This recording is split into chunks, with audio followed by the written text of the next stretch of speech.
विश्वं दर्पणदृश्यमाननगरी तुल्यं निजान्तर्गतम् पश्यन्नात्मनि मायया बहिरिवोद्भूतं यथा निद्रया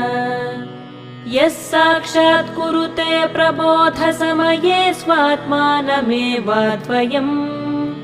तस्मै श्रीगुरुमूर्तये नम इदं श्रीदक्षिणामूर्तये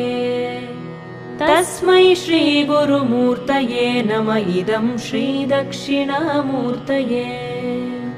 बीजस्यान्तरिवाङ्कुरो जगदिदं प्राङ्निर्विकल्पं पुनः मायाकल्पितदेशकालकलना वैचित्र्यचित्रीकृतम्